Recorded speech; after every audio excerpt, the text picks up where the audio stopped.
Listo. Estamos grabando. Entonces voy a compartirles pantalla en este momento para que empecemos a revisar el taller del caso número 3 y vamos a empezar, como les dije, con las pretensiones. Entonces, pretensiones de los casos 1, 2 y 3 según este grupo.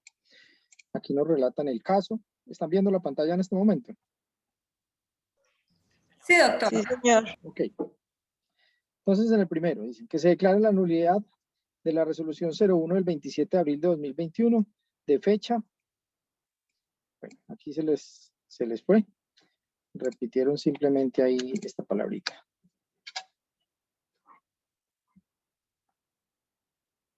Excúsenme que se salió el compartir.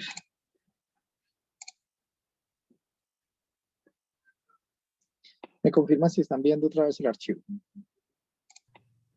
Sí, señor. Listo.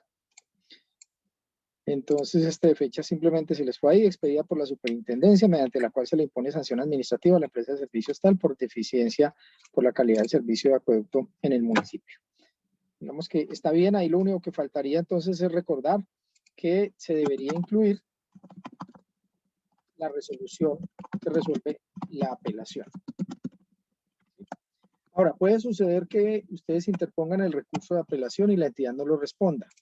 Y por lo tanto se genere lo que se llama el silencio administrativo en la vía procesal, es decir, silencio administrativo del recurso.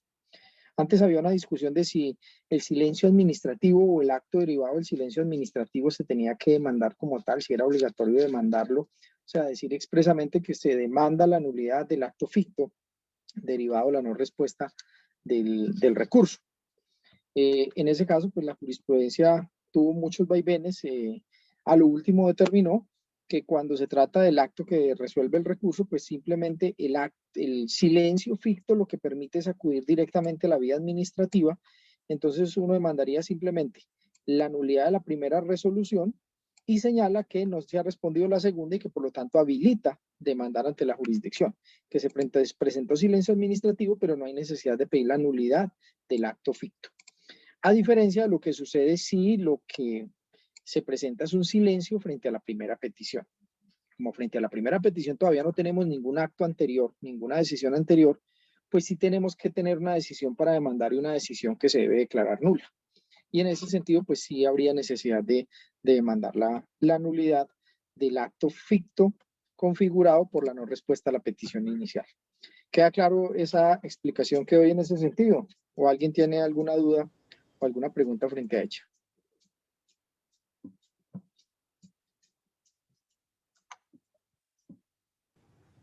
Está claro, doctor. Ok, listo. Que a título de restablecimiento se ordene la continuidad en el servicio de acueducto del municipio. Bueno, digamos que este es sacado ahí en este caso de la creatividad, porque dentro de la decisión, o por lo menos dentro de los parámetros del ejercicio del caso, no se señaló que la entidad se le había ordenado cesar en la prestación del servicio. Simplemente fue una sanción administrativa por deficiencia en la calidad en la prestación de servicio, pero no se dijo qué. Digamos que en este caso se hubiese impuesto como sanción administrativa la suspensión de la autorización de funcionamiento, de la licencia para prestar el servicio, entonces sí, claro, procedería en este caso que a título de restablecimiento se permita continuar prestando el servicio. Entonces, no está mal la pretensión porque no la tenía el caso, no tenía la sanción específica y por lo tanto, pues ustedes idearon en este caso el tipo de sanción que se había impuesto. Tercero, que como consecuencia de la anterior sanción se condene a la nación, superintendencia. Ojo, aquí tenemos, esto me da pie para hacerles una observación. No siempre hay que incluir a la nación cuando se invoque una entidad pública, y esto es muy importante y ocurre no solo con la nación, sino que ocurre también con los municipios y con los departamentos. Recuerden que en la estructura del Estado ustedes ven que hay unos órganos y unas entidades que tienen autonomía administrativa, que tienen incluso personería jurídica propia y que por lo tanto son totalmente independientes del órgano al cual están adscritos o vinculados.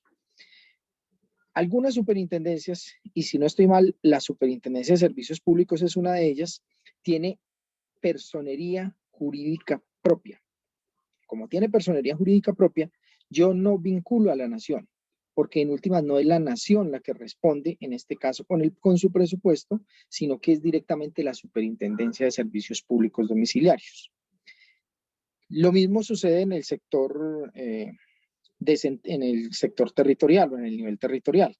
En los departamentos tenemos que hay algunas entidades u oficinas que hacen parte del sector central de la administración, es decir, pertenecen a la propia administración departamental. Por decir, una secretaría de despacho. Por decir, en algunas partes la Secretaría de Tránsito no forma un instituto descentralizado por servicios con personería jurídica propia. En otras entidades territoriales, los institutos de tránsito o las secretarías de tránsito están conformadas como institutos descentralizados con personería jurídica. Entonces, en el primer caso, donde el instituto pertenece al nivel central de la administración, no tiene personalidad jurídica propia, entonces lo que se hace es que se demanda directamente al ente territorial, sería al municipio X o al departamento X, del cual hace parte en su sector central el instituto o la secretaría respectiva. Y en el segundo caso, donde es descentralizado, pues yo ya no tengo que incluir al municipio, porque como es una entidad independiente, con autonomía administrativa, financiera y personalidad jurídica propia, entonces yo simplemente la incluyo a ella solita. Digo, condénese al Instituto de Movilidad del municipio de Pereira, que es un instituto descentralizado. Entonces, en ese caso, solamente lo vinculo a él y pido la condena a él. No pido la condena al municipio de Pereira, Instituto de Movilidad, porque son dos personas jurídicas independientes. Esto sucede mucho y esto se observa mucho en el caso de las entidades prestadoras de servicios de salud. El caso de los hospitales y las empresas sociales del Estado. Normalmente, cuando se demanda, se incluye demando al Departamento del Valle del Cauca, Secretaría de Salud Departamental, Hospital S, Hospital, no sé, como San Juan de Dios, ¿cómo se llama el hospital? Hospital Departamental del Valle, en Cali. ¿Quién me dice, por favor? No. Bueno, Sí, no. Pongamos entonces el Eduardo Arredondo de acá del Cesar. Evaristo Correa. San listo, Vicente. entonces el Eduardo, la S, Hospital Eduardo Arredondo de Valledupar, ¿cierto? ¿O es del departamento? Listo, no sabemos si es departamental o municipal, pero digamos que sea entonces departamental. Municipio de Valledupar. O sea que es del orden municipal. Sí, señor. Listo, entonces es del orden municipal, pero no hace parte del municipio directamente. Es una empresa social del Estado del orden municipal que tiene personalidad jurídica propia. Entonces yo no debo demandar al municipio de Valledupar, Secretaría de Salud Valledupar, ese hospital, ¿qué nombre me dijiste, perdón? Eduardo Arredondo Daza. Eduardo Arredondo Daza. Porque si yo lo que le estoy imputando la responsabilidad directamente es al hospital, entonces yo demando al hospital. Ahora, eso no obsta o no es obstáculo para que yo pueda demandarlos a los dos en caso de que yo les quiera imputar responsabilidad a los dos, obviamente por actuaciones o omisiones de cada uno de ellos. Digamos que yo le voy a imputar una tardanza en el trámite de solicitud de autorizaciones hacia la Secretaría de Salud por parte del hospital. Entonces demando al hospital porque él se demoró en hacer los trámites para pedir la autorización de la cirugía y para pedir la autorización del suministro de medicamentos o de hacer procedimientos. Pero a su vez encuentro que dentro del procedimiento o dentro del trámite, el municipio, a través de su Secretaría de Salud, quien era la entidad territorial que debía asegurar la prestación del servicio de esa persona vinculada, digamos que es una persona vinculada al sistema de salud, también se demoró mucho para emitir las autorizaciones y la demora de una y de la otra dieron lugar a que la persona pues, falleciera o tuviera unas consecuencias peores porque no pudo recuperar su salud rápido. Entonces yo ahí sí demando a los dos, pero porque les voy a imputar actuaciones a ambos. En muchos casos lo que vemos es que le imputan solo omisiones o acciones al hospital y al personal médico del hospital, pero vinculan al departamento o al municipio o incluso a la nación y al Ministerio de Salud. Y no, en ese caso, así la Nación, el Ministerio de Salud, así la Secretaría Departamental de Salud, así la Secretaría Municipal de Salud, tengan funciones de vigilancia, seguimiento, control de calidad del servicio en la prestación del servicio, pues ellos no son los prestadores del servicio. Quien debe prestar el servicio directamente en este caso es una entidad descentralizada y como entidad descentralizada responde por sus acciones u omisiones. Entonces, depende mucho del contexto que yo voy a mencionar. Hace poco me presentaron una solicitud de conciliación donde estaban imputando responsabilidad por la existencia de un hueco en una vía aquí en la ciudad de Pereira, saliendo de la ciudad de Pereira, y dentro de la solicitud me mencionaban, mire, esta vía está ubicada en tal lado, tenía tal falla, había tal hueco, no había iluminación, tengo certificación de que a quien le corresponde el mantenimiento de esa vía es al municipio porque me lo certificó el mismo municipio, pero dentro de la solicitud de conciliación me incluía al Instituto Nacional de Vías.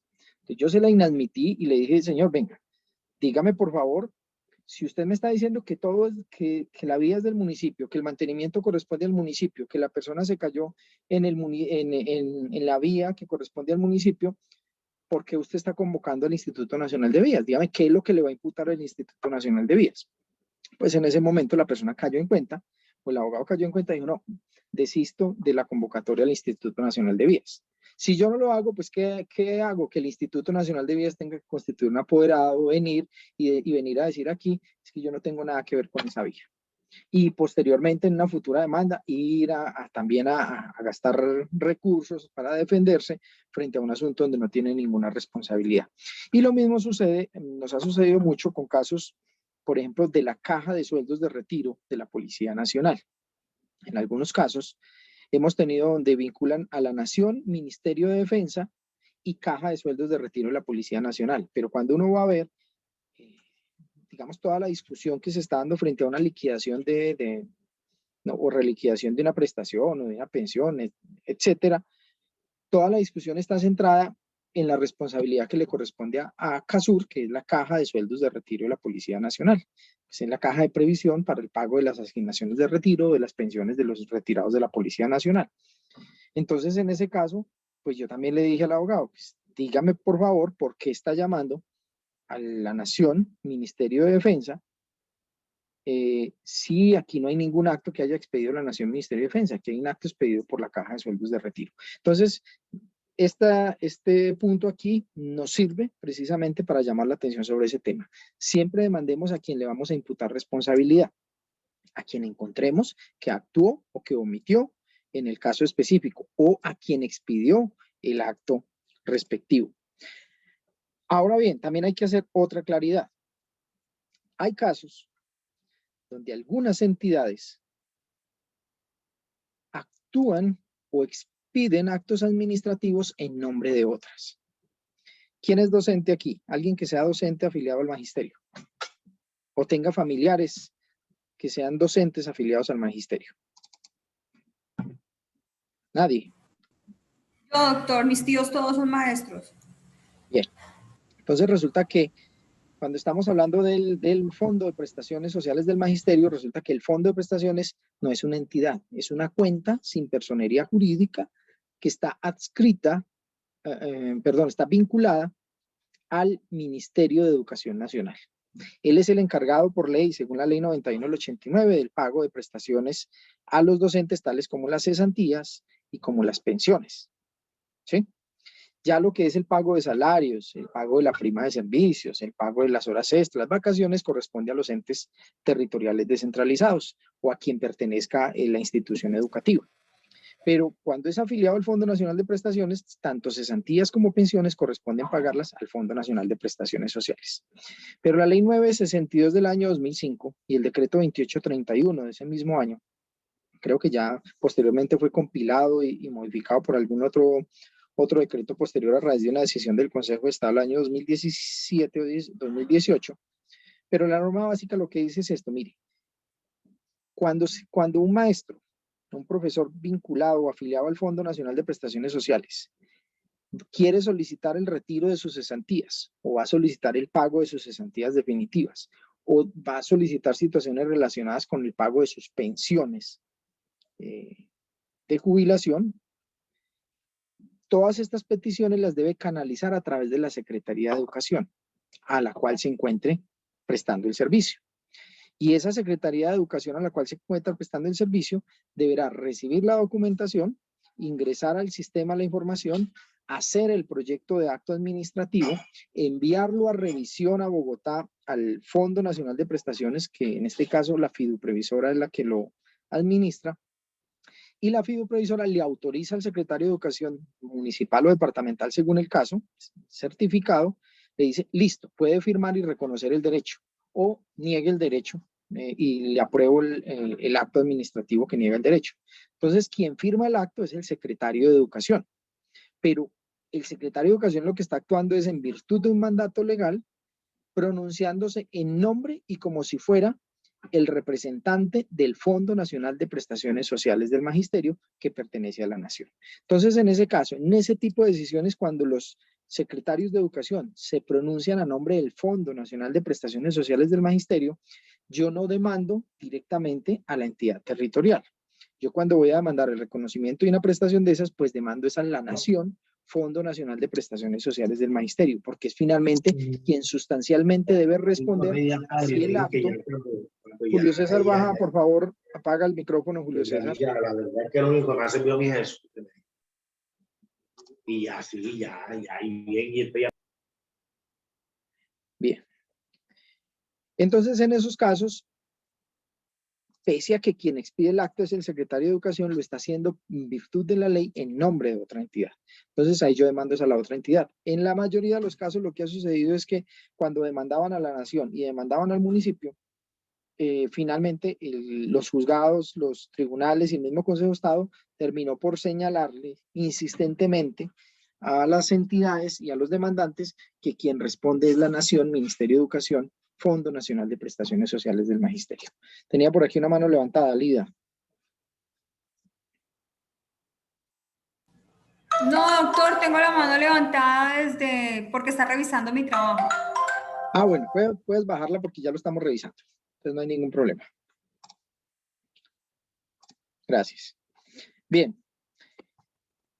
Que como consecuencia, listo, entonces vamos aquí, que a título de restablecimiento del derecho se ordene la continuidad de la prestación de servicios, ya lo hemos visto, que como consecuencia de lo anterior se condene a la Nación. Entonces aquí habría que quitar la Nación, ¿sí? Se condene a la Superintendencia de Servicios Públicos a reconocer y pagar lo dejado de percibir por la sanción administrativa impuesta a la empresa de servicios públicos. Entonces aquí hay que ser más específico, ¿sí?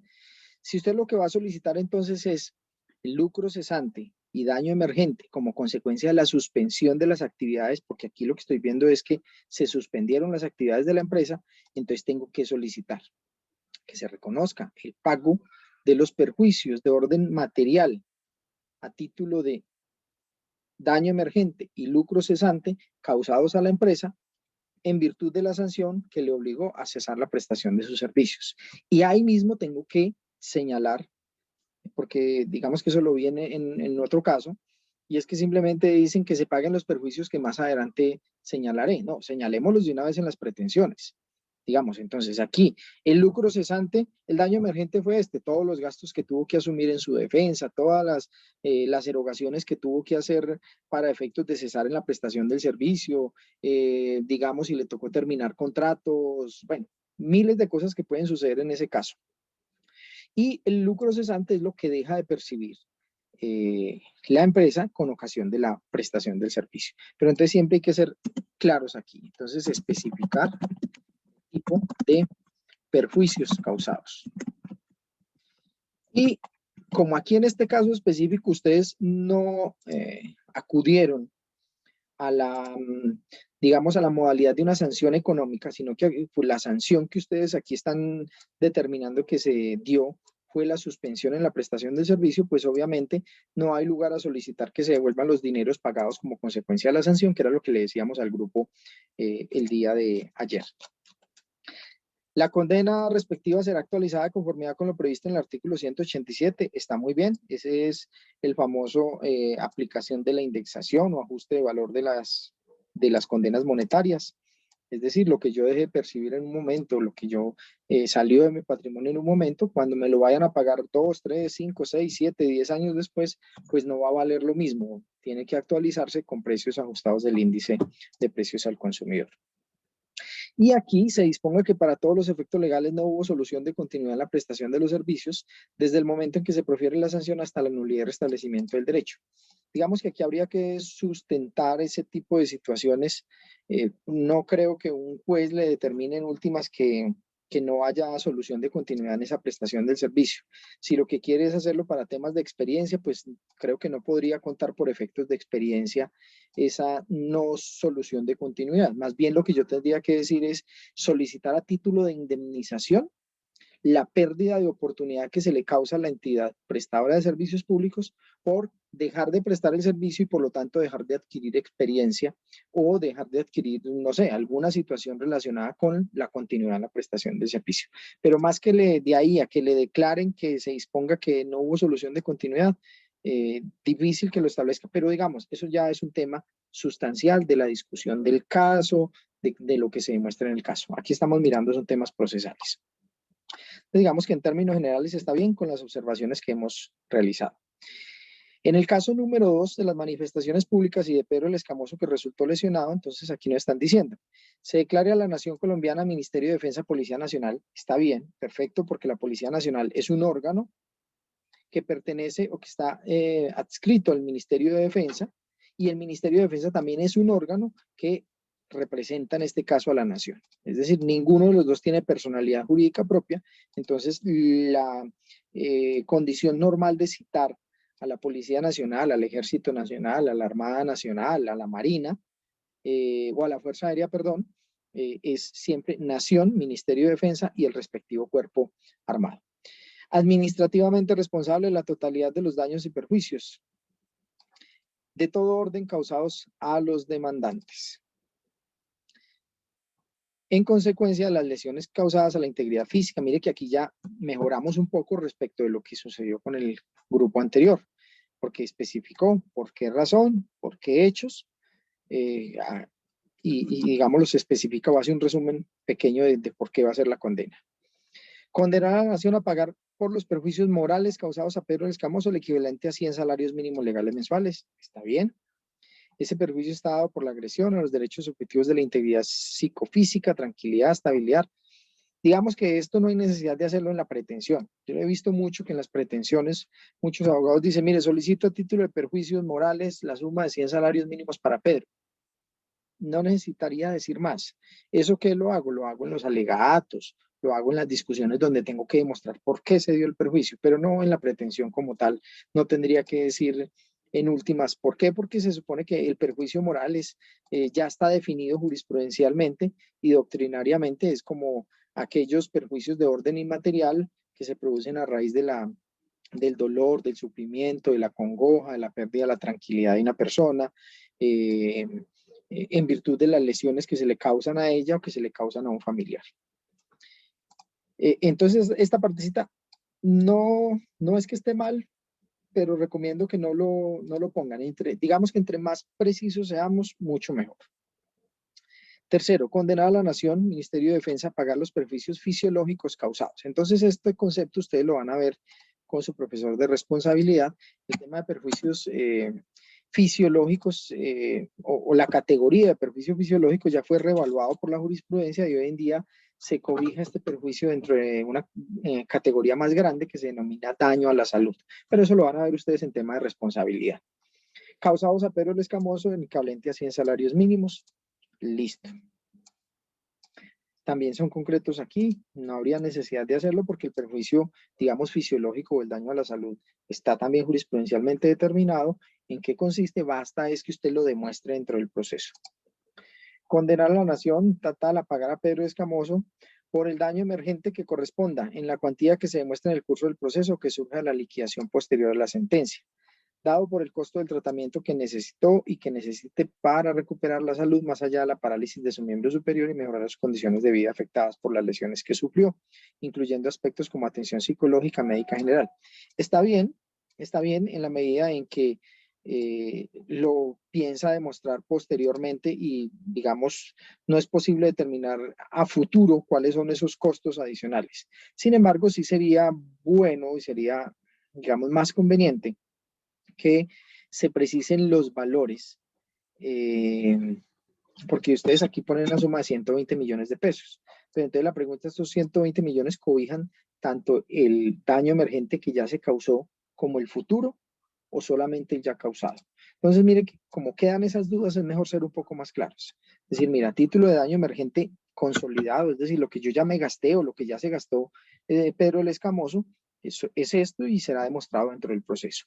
Y a futuro se solicita más que una suma determinada, pues ordenar que el ministerio costee ese tipo de elementos y de valores, salvo que, digamos, el tratamiento ya esté muy definido y se diga, no, mire, el tratamiento es específico, el señor requiere una prótesis, el cambio de la prótesis es cada 5 años, y el cambio de una prótesis cada 5 años vale tanto, y la fisioterapia vale tanto, cada que se cambie una prótesis necesita hacer 50 sesiones de fisioterapia y eso vale tanto. Entonces, digamos que un dictamen pericial nos puede especificar claramente esos valores a futuro, a efectos de poder solicitar una condena precisa.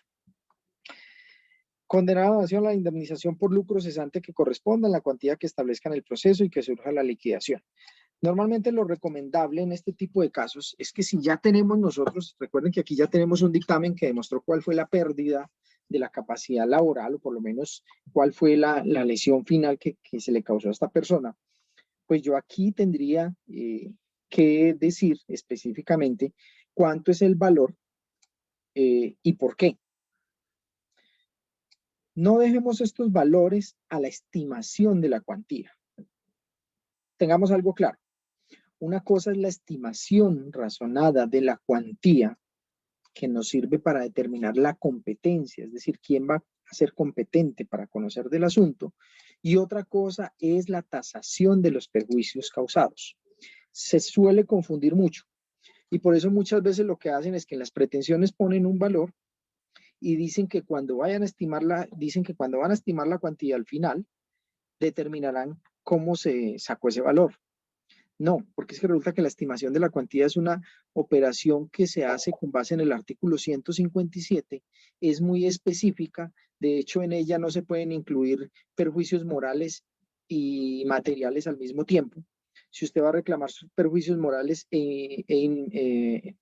materiales e inmateriales, solamente puede tasar la cuantía del proceso con base en los materiales, no puede incluir los morales. Ahora, si usted no va a pedir nada de perjuicios materiales y va a pedir solo perjuicios morales o inmateriales, entonces la cuantía se tasa por los inmateriales. Entonces, mire que la regla de tasación de la cuantía es una regla que no me permite determinar a mí el monto de la pretensión. Lo que me permite determinar es el monto o la cuantía que yo le voy a dar a ese proceso para efectos de determinar si es de competencia del juez o si es de competencia del tribunal, porque dependiendo del monto que se establezca en ese acápite de estimación de la cuantía, se determinará quién es el competente para tramitar el asunto. Entonces, ojo, no confundamos nunca estimación de la cuantía con la tasación de los perjuicios que estoy reclamando. Son dos cosas diferentes. Lida creo que está levantando la mano, ¿cierto?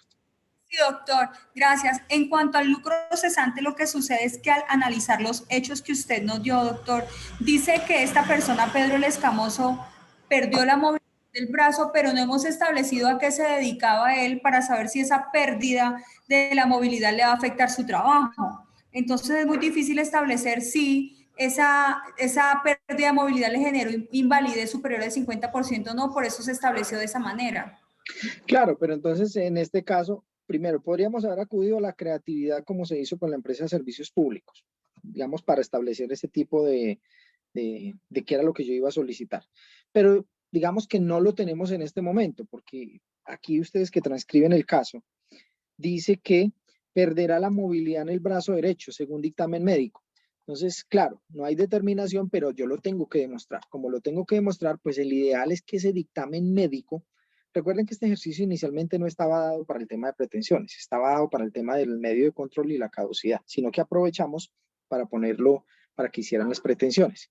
Entonces aquí uno tendría que, pues, o agregarle en el imaginario para el ejercicio, o ya dentro del proceso, y está bien lo que me estás diciendo, ya dentro del proceso tenemos que aportar un dictamen pericial que determine la pérdida de capacidad laboral. Normalmente, digamos que en casi todas las actividades laborales y según las tablas de pérdida de capacidad laboral, la pérdida de movilidad de un brazo de una persona implica pérdida de capacidad laboral superior al 50%. Pero digamos que, claro, eso lo tiene que establecer es la Junta Regional de Calificación de Invalidez en el caso específico. Entonces, ojo, ese dictamen hay que aportarlo al proceso o solicitar que se practique. Siempre es aconsejable mejor llevar el dictamen que no a que se practique dentro del proceso. Lastimosamente en nuestra jurisdicción todavía se permite la prueba mixta, es decir, el peritaje de tipo mixto, es decir, que pueda ser aportado o que pueda ser pedido, no como sucede en la jurisdicción ordinaria que siempre tiene que ser aportado. Pero el ideal es siempre que se aporte. ¿Por qué? Porque normalmente en este tipo de casos donde se requieren dictámenes periciales, el mayor inconveniente que se presenta para el trámite de los procesos es la práctica de la prueba pericial, porque no hay peritos, porque el perito oficial no puede asistir a la audiencia, porque no contestan los oficios, etcétera. Y eso pues alarga más el trámite del proceso. Mientras que si usted antes del proceso obtiene un dictamen pericial en forma particular de un perito idóneo en ese sentido, pues este se valorará dentro del proceso y servirá como prueba plena para efectos de determinar lo que se quiere determinar. Entonces, claro, ustedes estiman aquí 150 millones de pesos hasta la fecha de la demanda. Pero entonces uno tendría que decir, ¿y por qué sacan 150 millones de pesos? Lida. Pues como ustedes utilizamos como la imaginación también para eso, porque sentimos que nos faltan algunos argumentos para ello, pero sí Claro. fue como imaginación, porque no sabemos a qué se dedican, ni cuánto devengaban, ni cuánto fue la pérdida de su capacidad laboral. Listo, listo. Entonces, pero entonces en ese caso, si yo voy a señalar estos 150 millones de pesos, pues tendría que decir a razón de qué, ¿sí? O sea, porque ustedes lo señalaron. Si lo señalaron es porque en su creatividad pensaron en algún monto del señor mensualmente, ¿sí? Entonces, en ese sentido, pues hay que indicarlo. No lo podemos dejar así como suelto. Otra cosa es que ustedes hubiesen dicho y puesto la nota, efectivamente aquí, bueno, creo que tienen un documento anexo, no lo he visto, y digan que en ese caso, pues como no tenía ningún valor, pues simplemente lo pusieron allí como a título de referencia, pero que no es un valor definitivo. Pero está bien, o sea, está bien el ejercicio y en cuanto que nos permite también aclarar este tipo de situaciones. Muchas gracias, Lía. Y aquí dicen sin perjuicio la liquidación definitiva y total, eso está bien porque pues en ese momento no se puede determinar todavía cuál es esa pérdida definitiva si yo no tengo la pérdida de capacidad laboral definitiva. En el contractual, vamos a ver las pretensiones. Pretensiones. A través de apoderado judicial actuando en ejercicio del medio de control, instaura demanda en contra de la alcaldía para solicitar las siguientes pretensiones. Primero, que se declara la nulidad del acta administrativo emitido el 20 de febrero por medio del cual la alcaldía mayor termina, está bien. Que se declara la nulidad del acta administrativo por medio del cual se liquida el contrato, está bien. Que se declare a la alcaldía, que se condene, perdón, a la alcaldía mayor a indemnizar al consorcio por los perjuicios causados por la terminación y liquidación del contrato, ¿sí? Pero entonces aquí, ojo, hay que tasarlos, ¿sí? Determinar valores. O usar la fórmula que ustedes están señalando arriba, que se demuestren con las pruebas que se llegarán y que se practicarán dentro del trámite del proceso. Es, digamos que una fórmula válida en tanto que en ese momento ustedes no lo han podido terminar porque no tienen el dictamen pericial y lo van a solicitar o se va a practicar dentro del proceso. Que se ordene la revisión del contrato, el cual fue ejecutado hasta la fase 4 por parte del consorcio hasta la fecha de la terminación unilateral por parte de la Alcaldía Mayor de Bogotá. No entiendo esta pretensión. ¿Cuál es la razón de ser de ordenar esta revisión, líder? O los compañeros del líder. Pues creo que no están conectados los otros compañeros, doctor. Bien. No sé si estará Ángela o Xiomara o Sebastián, pero creo que esa pretensión se plasmó allí es por el hecho de establecer si el consorcio estaba adelantando de forma correcta el contrato, para establecer que habían sido diligentes, que habían sido, que el contrato se había desarrollado de manera correcta.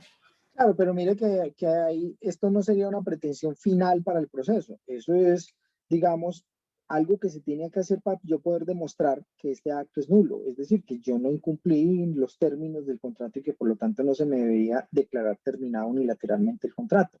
Y además, si yo lo cumplí bien y la entidad no me reconoció todo, eso también irá para el reconocimiento de esta segunda pretensión, la indemnización de los perjuicios causados por la terminación y liquidación del contrato, y la pretensión destinada a demostrarle a la alcaldía o al Distrito Especial de Bogotá que el contrato, que la liquidación está mal hecha porque se cumplieron todos los objetivos hasta la fase cuarto y la alcaldía no lo reconoció a todos. Entonces miren que esa no es una pretensión final dentro del contrato. Muchos, incluso abogados, uno veía, ya no es tan común, pero en muchos casos se veía pretensiones, que se me reconozca personería para actuar. No, eso no es una pretensión dentro del proceso, de la demanda, ¿sí? La pretensión de que se me reconozca personería para actuar no es algo que se va a decir en la sentencia. En la sentencia el juez no me va a decir, le reconozco personería al abogado. No, eso se hace de entrada porque es un presupuesto para yo poder acudir a la jurisdicción respectiva, actuar a través de abogado. Entonces esa no va a ser una pretensión del final del proceso. Creería que esta pretensión nos sobra. Y aquí acabo de caer en cuenta de algo, de una indebida mención o individualización de la parte demandada, porque aquí se está hablando de la Alcaldía Mayor de Bogotá, y me da pie para recomendarles algo que también se ve mucho. En muchas solicitudes de conciliación, en muchas demandas, se observa que se demanda a las alcaldías, a las gobernaciones, bueno, más que todo con ellos, o que incluso demandan a las secretarías de salud. Recuerden que las secretarías de salud, yo les dije ahora, son órganos del nivel central de las respectivas municipios o departamentos, pero la entidad es el departamento o el municipio. Entonces, yo no demando a la Secretaría de Salud. Entonces, con ese mismo rasero, yo no demando a la Alcaldía Mayor de Bogotá. ¿Por qué? Porque es que la Alcaldía Mayor de Bogotá es una dependencia del municipio. ¿Sí? Aquí lo que yo tengo que demandar es al distrito capital de Bogotá. ¿Nos queda claro? Sí, doctor. ¿Sí? Entonces, A mí no me queda tan claro, doctor. listo. ¿Por qué, Diego? Bueno, porque siempre había tenido, digamos, la idea de que quien gobierna, pues tiene que tener alguna responsabilidad sobre las situaciones, por ejemplo, que se presentan con estos accidentes en los cascos urbanos, por ejemplo, de Bogotá, cuando se generan estos siniestros. Y siempre tenía la idea de que se presentaban las demandas contra la alcaldía, no tenía ese concepto que nos estás indicando ahorita. Claro, no, es que usted demanda esa lente, a la entidad, ¿sí? Y resulta que la entidad no es la alcaldía. La alcaldía es una dependencia del respectivo municipio o del respectivo distrito, que es donde está el despacho del alcalde, que es donde está la secretaría privada del alcalde, que es donde están los secretarios de despacho del alcalde, ¿sí? O donde están las secretarías de despacho del respectivo alcalde. Entonces, el Palacio del Líbano es donde funciona la alcaldía mayor de Bogotá, ¿sí?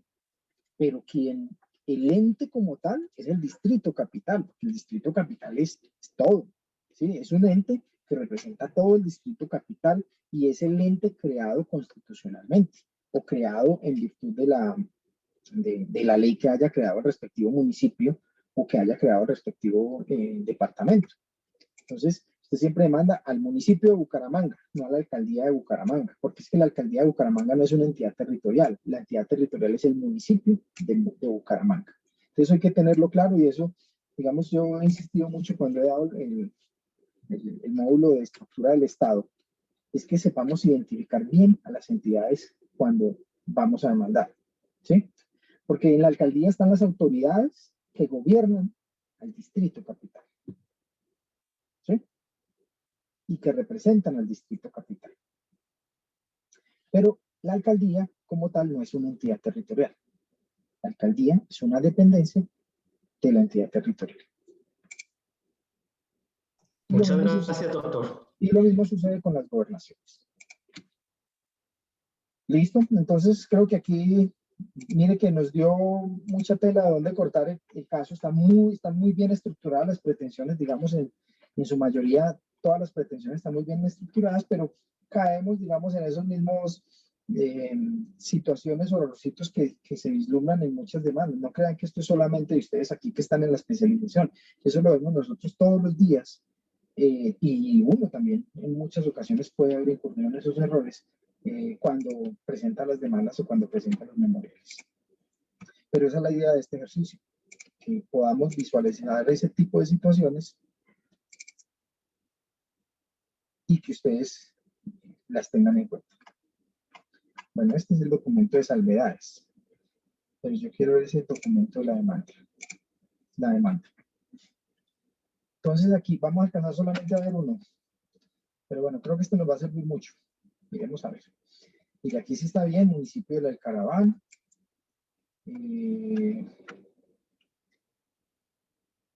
Domicilian en el Alcaraván. Aquí sí lo dirigieron al juez de circuito de Alcaraván. Correo electrónico. Tal. Digamos que este tipo de situaciones que son información un poquito ruido, dejémoslas para el final, donde ya vamos a informar nuestra dirección de correo electrónico y nuestra dirección de contacto, que es lo mismo que este. ¿Sí? Todo este tipo de situaciones dejémoslas para el final, que es donde van los datos de localización. Allá es donde siempre va uno como demandado o como juez o como servidor del despacho judicial a mirar dónde voy a notificar a las partes. Normalmente no miro el encabezado y eso pues sirve de despiste y como de información ruido en este acápite de la demanda. Lida, levantó la mano. Doctor, lo que sucede es que plasmé esa información porque en mi trabajo normal del litigio me han inadmitido muchas demandas a raíz del decreto 806 de 2020, manifestando que en el encabezado de la demanda deben ir todos estos datos explícitamente y en especial el correo electrónico. Ahora, con la virtualidad, no es ni siquiera importante indicar la dirección física, sino sobre todo el correo electrónico, por eso la puse allí. Claro, pero digamos que eso no tiene que ir en el encabezado. O sea, un juez que le esté inadmitiendo porque eso no lo está poniendo en el encabezado está incurriendo en exceso ritual manifiesto. Porque es que para eso la demanda tiene un acápite de direcciones y notificaciones. Y en ese acápite de direcciones y notificaciones yo pongo todos los datos de ubicación, localización y obviamente con la virtualidad, el correo electrónico, los medios digitales a través de los cuales se va a notificar. Aquí yo solamente debo, la norma me dice, identificación de las partes. ¿Y cómo se identifica un abogado? Con su tarjeta profesional y con su cédula de ciudadanía. ¿Cómo se identifica Ruperto Sánchez? Aquí, ¿quién dio poder?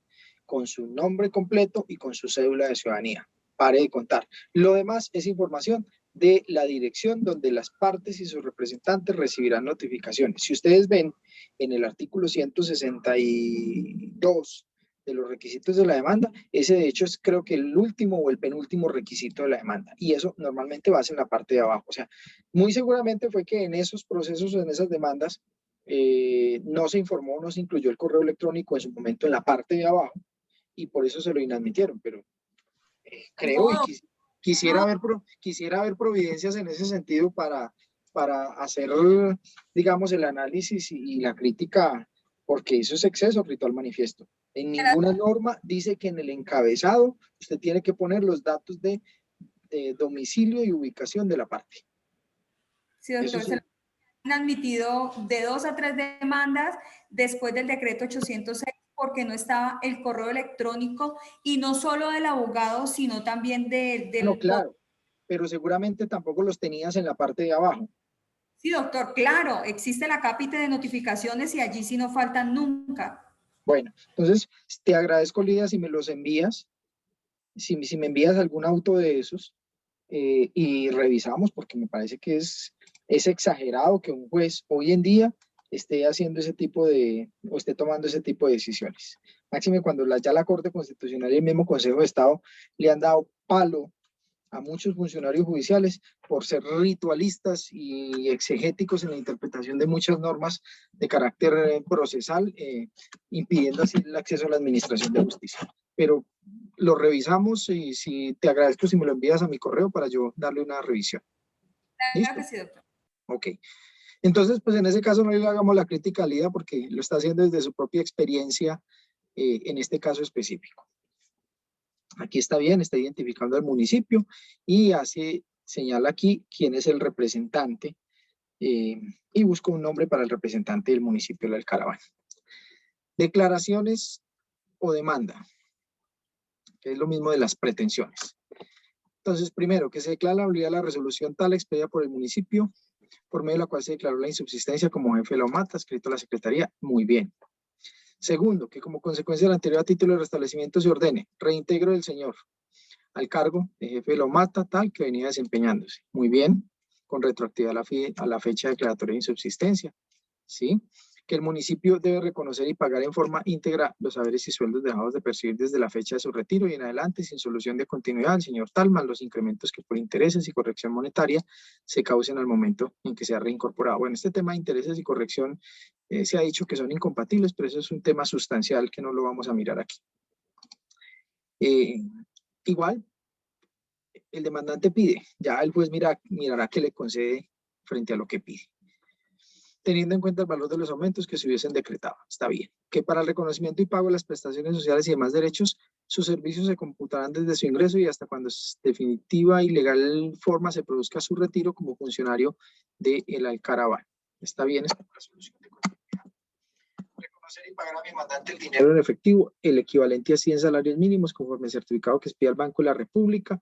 Al momento de la sentencia, esto no el Banco de la República no certifica esto, porque el salario mínimo se establece por decreto. Entonces ahí no se requiere ni siquiera certificado. ¿Sí? Es un hecho notorio porque además se expide a través de un decreto del presidente, salario mínimo. Al momento de la sentencia, como reparación de los perjuicios inmateriales, que con su retiro injusto, entonces, ojo, aquí yo les pongo siempre un ojo grande. Ojo, esto hay que demostrarlo. Simplemente es un consejo. Está bien la pretensión, pero en esto se falla mucho. Hay muchas demandas que traen pretensión de perjuicios morales y a los abogados se les olvida en el trámite del proceso que eso hay que demostrarlo, porque si no se demuestra, no se presume.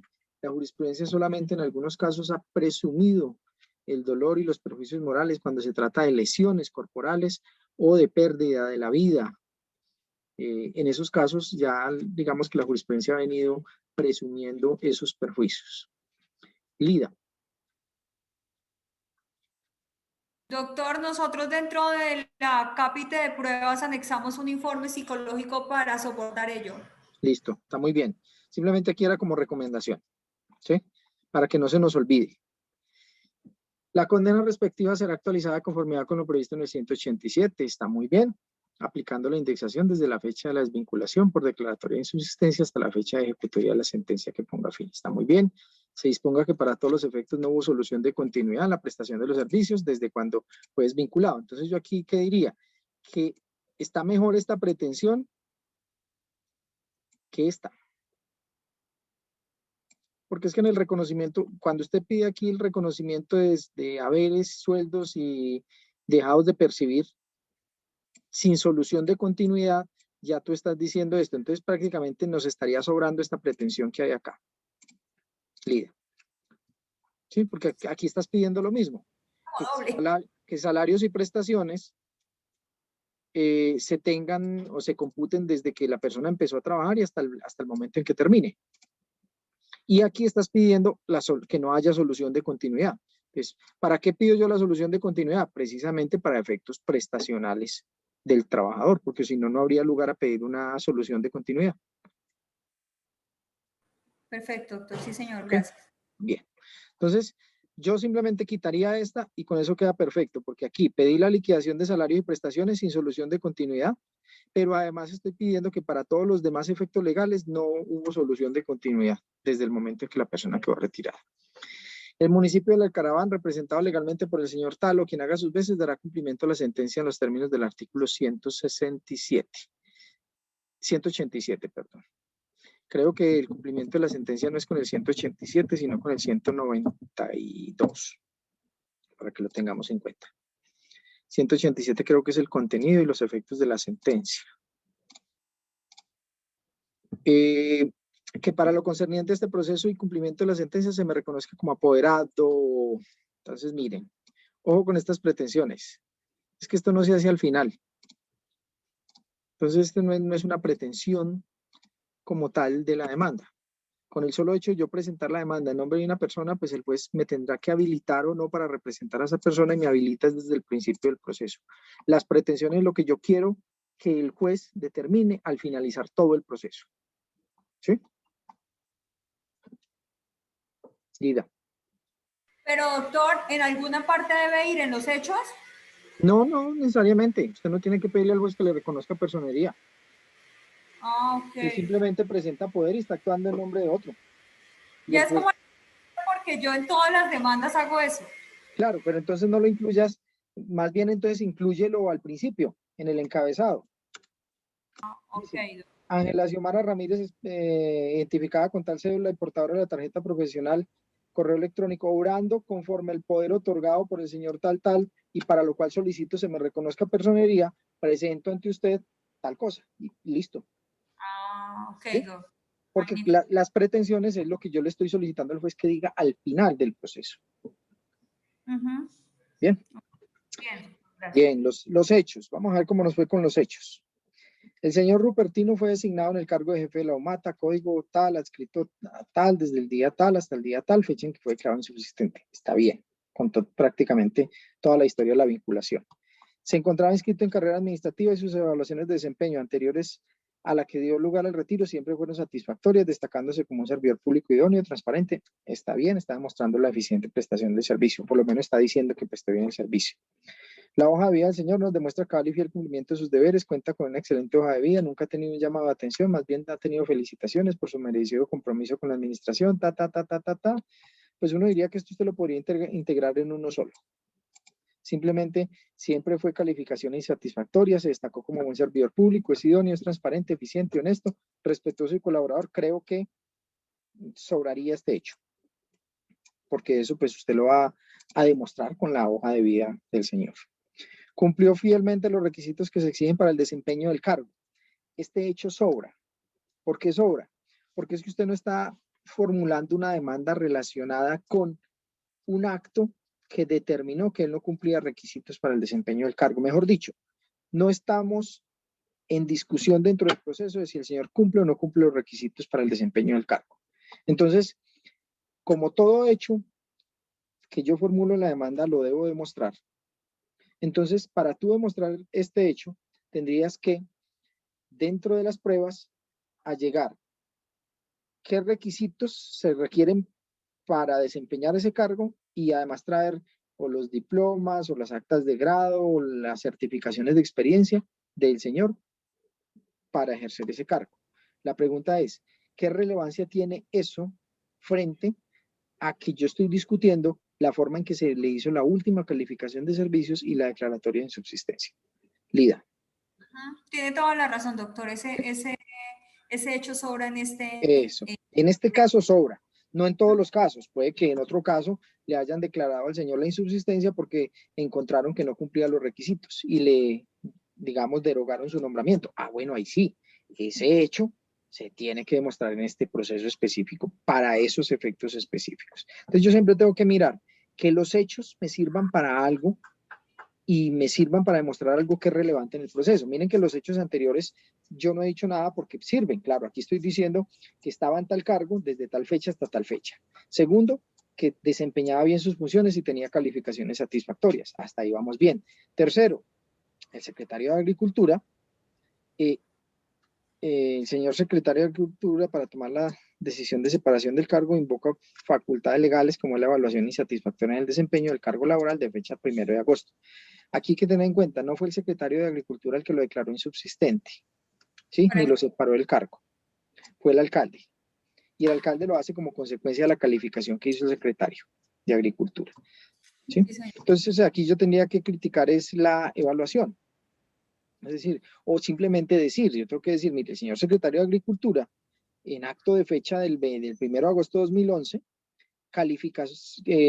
realizó la evaluación de servicios de mi poder dante y lo hizo en forma insatisfactoria, fundado en mal desempeño laboral, mal desempeño. Recuerden que los hechos es, yo le estoy contando la historia a alguien que no la conoce, entonces tengo que contársela bien contadita. Sigue acá, confirmada la evaluación de desempeño, mediante acto tal, el alcalde tal declaró la insubsistencia. Perfecto, perfecto. El acto administrativo le fue comunicado mediante oficio número tal. Perfecto, porque estoy poniendo el hito. ¿El hito cuál es? A partir del cual yo voy a contar el término de caducidad o a partir del cual se toman la referencia para ver si el señor sí agotó bien la vía gubernativa en caso de que hubiese habido. En este caso, pues el señor interpuso reposición tal día y mediante resolución tal le fue confirmada la resolución. Hasta ahí echó la historia, digamos, completica de lo que había sucedido laboralmente. Ahora, en los hechos posteriores, me imagino que va a contar la historia de lo que sucedió. Que la evaluación de desempeño está fundada en razones ajenas al mejor servicio y obedece a motivos únicamente de índole personal por la enemistad y persecución por parte del secretario de Agricultura, Juan, y como lo expuso muy protegido al interponer los recursos de evaluación. Está bien, está contando la historia, hay una enemistad y la calificación se basó en eso.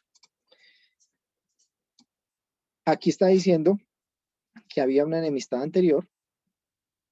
Mi poder dante negó el visto bueno a las solicitudes presentadas, está mencionando la situación que se presentó como antecedente a la calificación de servicios.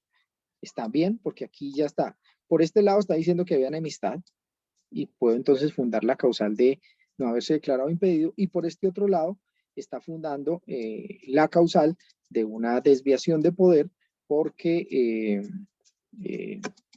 la declaratoria de insubsistencia devino de un no querer malograr por parte del servidor. Mi mandante para la fecha de la declaración de insubsistencia devengaba un sueldo de 4 millones, prima de Navidad de 2 millones, prima de servicio de 2 millones, está bien, y me ha conferido poder especial y amplio y suficiente para el ejercicio de la presente. Esta, digamos, es una muletilla que utilizamos los abogados, se utilizan los abogados, pero en últimas este no es un hecho relevante para el proceso, porque usted ya lo dijo arriba. Usted arriba dijo, me ha conferido poder o actuando como apoderado. Entonces, este no es un hecho dirigido a las pretensiones dentro del proceso. Entonces, como ir quitando ese tipo de cositas que simplemente lo que hacen es como adornar y gastar un poquito más de papel en la presentación de las demandas, pero que no le aporta, porque la pregunta es, yo te voy a preguntar, dentro del proceso y cuando van a fijar el litigio y cuando van a decretar las pruebas, ¿va a haber alguna prueba que demuestre que el señor le otorgó poder? No, ninguna. Adicionalmente, ¿Sí? una relación de caso. Exacto. Entonces, mire que este hecho no debería estar aquí. ¿Por qué? Porque no es un hecho que va a estar en discusión ni se va a confrontar dentro del proceso. Ahora, puede que al contestar la demanda, la contraparte diga que la demanda adolece de fallas porque el poder está mal conferido. Ah, bueno, eso ya es un tema propio de la excepción, pero mire que ya de la excepción para empezar a tramitar el proceso, pero no es un tema de prueba para las pretensiones finales del proceso. Entonces eso se va a discutir ¿en dónde? En la propia excepción previa, porque si a la parte demandante le proponen esa excepción, pues la parte demandante lo que hace es corregir el poder y presenta el poder corregido. Es una simple falla, digamos, de carácter formal que se puede subsanar cuando se corre traslado de la respectiva excepción. Doctor, antes de que pase a otro punto, perdón, yo me salto. En el punto anterior, creo que es el L, donde se está estableciendo los montos, digamos, para calcular después el resarcimiento. ¿Con qué documentos se puede soportar? ¿Cuáles son los documentos soportes adecuados para que se pueda garantizar que se van a pagar esos montos? Ah, no, certificados de nómina, el decreto que determina los salarios, los emolumentos del respectivo municipio, o los desprendibles de nómina, con donde demuestra los pagos que le han venido realizando. Lo que sí no se debe hacer es demostrarlo a través de testimonios. Esa, pues, digamos, no es una prueba, digamos, idónea para efectos de demostrar cuánto devenga el señor y cuánto le han pagado en Navidad, ¿sí? De hecho, Yo no tendría que demostrar cuánto devenga de Navidad, yo solamente demuestro cuánto Doctor, devenga en el salario, porque los cálculos de prima de Navidad y prima de servicio son cálculos de orden legal, son unas prestaciones que están definidas legalmente en un porcentaje y por determinado tiempo que se trabaja. Entonces, en ese caso, pues no habría que, como tal, mencionarlos, pero pues aquí quisieron mencionarlos, no hay ningún problema porque de todas maneras las pretensiones las va a basar en hecho. Efren. sí, doctor, no, tenía una inquietud con respecto al hecho L, donde se cita lo que devenga el empleado. Sí, Yo no creo que sea necesario establecerlo como hecho porque para mí, y lo discutimos en mi grupo, el hecho que el señor devengue 4 millones de pesos no incide para nada en cuanto a la determinación de la declaratoria de subsistencia. Yo creo que usted da ese dato es para los efectos de liquidar los estimativos a reconocerle al trabajador, lo que se hace más adelante, pero como hecho, yo no creo que sea necesario relacionarlo. Pero mira, Efren, que sí de hecho es necesario mencionarlo, porque una cosa es que en muchas demandas no lo mencionen y simplemente lo que hagan es probarlo al final para la liquidación, pero en últimas es un hecho de la realidad, o sea, es una situación fáctica que incide en las pretensiones y en la condena que se va a imponer. ¿Por qué? Porque yo le estoy solicitando que ordene el pago de los salarios y prestaciones dejados de devengar con base en lo que yo devengaba en ese momento. Entonces, ¿qué tengo que yo demostrar en el proceso? ¿Cuánto devengaba? Por lo tanto, sí es un hecho relevante el de establecer cuánto devengaba yo o decir cuánto devengaba para la fecha en que sucedieron los hechos. Lo mismo sucede en el tema de reparación directa. En los temas de reparación directa, de eso de hecho lo obvian mucho los abogados cuando se trata de trabajadores informales. No dicen cuánto devenga la persona, sino que era una persona que trabajaba y que veía por su subsistencia, pero no tienen, digamos, un valor determinado para calcular. Entonces, simplemente, pues ya la jurisprudencia viene presumiendo que una persona que está en edad económicamente activa y que se demuestra que laboraba si fuera informal, se presume que devenga un salario mínimo. Pero en estos casos donde hay nombramientos, donde se trata de un servidor público, pues lo ideal sí es yo mencionar efectivamente cuánto devengaba la persona para el momento en que fue retirado y probar ese hecho al final, porque sí es un hecho determinante. Miren que a diferencia de este hecho de que le confirió poder y a diferencia de este otro hecho de que el señor cumplía los requisitos, que también es un hecho, este de acá sí tiene incidencia en lo que yo estoy pretendiendo dentro del proceso. ¿Nos queda claro, Efren? Bueno, doctor, viniendo usted, pues no faltaría más, pero No, aquí no hay palabras.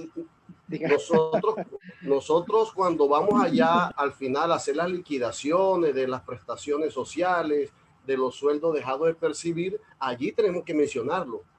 El señor tal a la fecha de la declaratoria de insusistencia devenga un sueldo de 4 millones de pesos. Claro, porque se necesita establecerlo para hacer la respectiva liquidación. Pero y entonces te pregunto, ¿no es un hecho? No, porque es que, bueno, doctor, es que yo creo o tenía la idea que los hechos, se relacionan los hechos que tengan una directa relación con la declaratoria de insusistencia. Yo creo que gane 2 millones, que gane 1 millón o que gane 10 millones, no tuvo nada que ver para que el señor se declarara la insusistencia. La insusistencia entonces, se claro. Pues entonces, por las relaciones que tenía, señor. Sí, ahí te aclaro. Por ejemplo, porque entonces el mismo cuestionamiento me tendrías que hacer con este primer hecho, que el señor fue designado para el cargo tal y estaba escrito a la secretaría tal desde el día tal hasta el día tal. Digamos, esos no son hechos relacionados con la insubsistencia. Yo aquí entonces bastaría que hubiese dicho que el señor tal fue declarado insubsistente del cargo tal que desempeñaba en la alcaldía o en el municipio del Alcaraván. ¿Sí? Pero resulta que estos hechos, el hecho de estar adscrito, el código, el cargo, sí son determinantes finalmente ¿para qué? Para la condena que yo voy a emitir dentro del proceso. A ver, dentro de un proceso. Disculpe. Sí. Relacionar lo que usted mencionó inicialmente, decirle al juez, el señor está adscrito a la Secretaría de Cultura, a la Secretaría de Agricultura, desempeñando el cargo de director de Mata.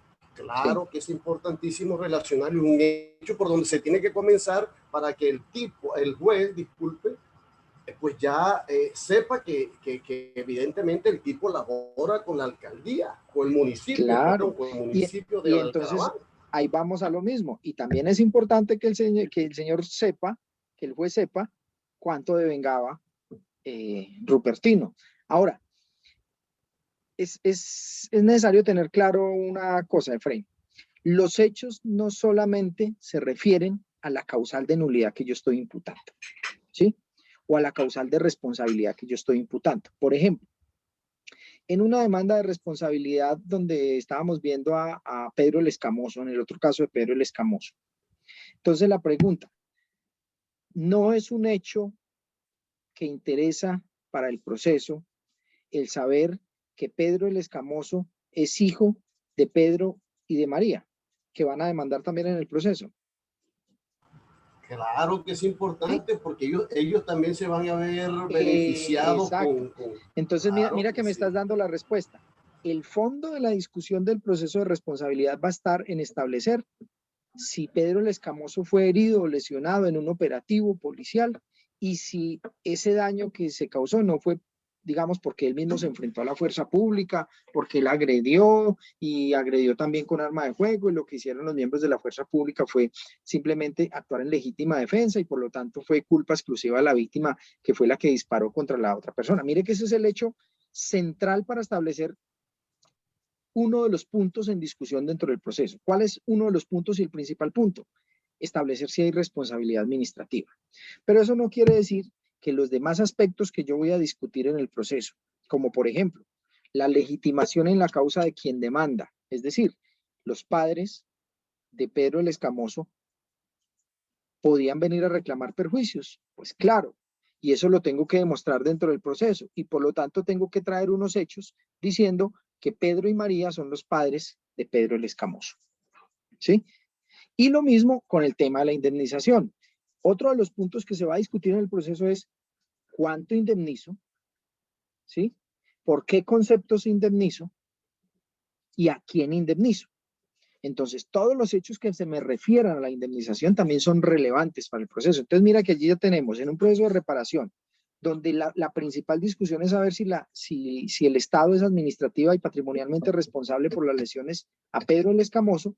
Ya vamos a tener que también analizar otros problemas subsidiarios dentro del proceso, y es establecer si Pedro, María y los otros 5 o 6 personas que demanden, pues tienen derecho a demandar si tuvieron perjuicios con ocasión de las lesiones de Pedro el Escamoso, y además a cuánto equivalen esos perjuicios. Mire que no es lo central, como sucede aquí. Aquí lo central es establecer si el acto es nulo, porque a partir de la nulidad del acto es que viene un restablecimiento, pero no quiere decir que los hechos derivados para el restablecimiento del derecho que me dan lugar al restablecimiento no sean hechos relevantes para el proceso. No sé si allí me hago entender, Efraín.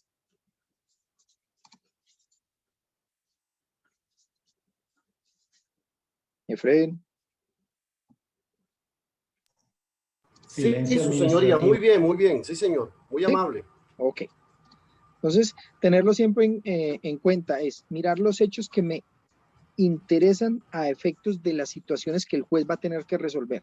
Cuando yo miro las pretensiones de esta demanda, las pretensiones que están muy bien formuladas, pues yo veo que hay pretensiones. Primero, la declarativa, que es, declárese la nulidad. Y para poder declarar la nulidad, tengo que demostrar las causales de nulidad. Entonces voy a tener que demostrar que hubo una desviación de poder, tengo que demostrar que hubo una falsa motivación por indebida interpretación de las normas, o tengo que demostrar que hubo una falsa motivación porque el funcionario, perdón, una expedición irregular porque el funcionario no se declaró impedido, ¿sí? Entonces, ahí ya hay unos hechos que demostrar.